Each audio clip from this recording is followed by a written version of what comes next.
So I just dropped a video. Right now it's out. Check it out. It's about your background and how that can help you mentally as you're pursuing your first $1,000 in sales.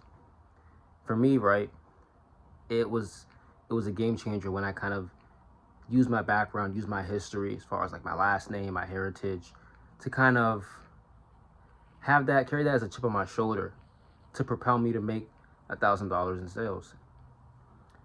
Which is, it sounds like it's nothing, honestly, because you see people who make 10K, 20K, 100K a month in their sales related role. But for somebody who's just starting out, or you're not seeing the success that you want to see, it seems like an impossible feat or something that just takes forever to do.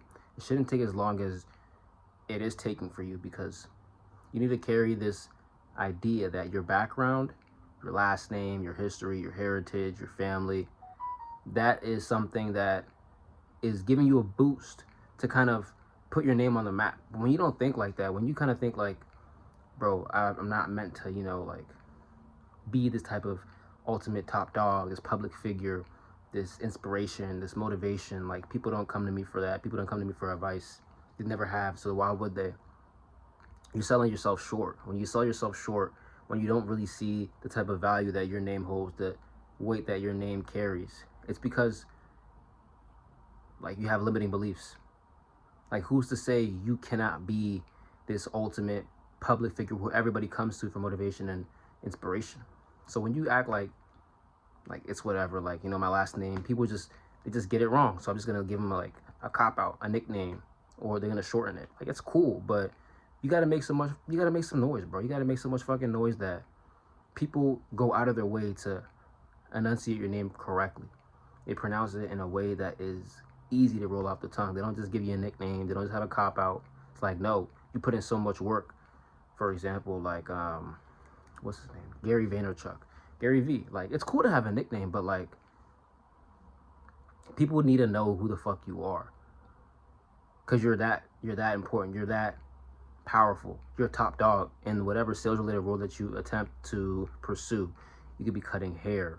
You could be an esthetician. It doesn't fucking matter. Like, no, people are gonna know who you are. You have a nickname that you go by, but like, at the same time, like, when it comes to the big bosses, like, people know who you are, but you kind of just sell yourself short. Like, you can't be those people.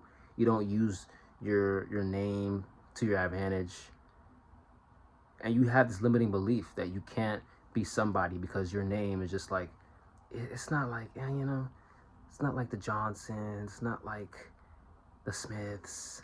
Like, it doesn't have to be. You're so unique, but you kind of just put yourself in a box.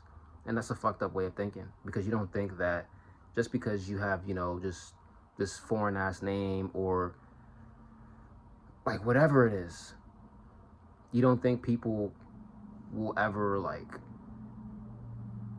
see you as this top dog, when you are. You have to view yourself as a top dog, like somebody like, yeah, they're getting my name wrong today, but tomorrow they'll want to adopt that name themselves. Tomorrow they're gonna wear that name on their fucking shirt. You never know. But if you don't adapt that background mindset where you kind of use that to your advantage, you have that chip on your shoulder, then it's gonna be hard for you to really excel in business and make your first $1,000. Point blank, period.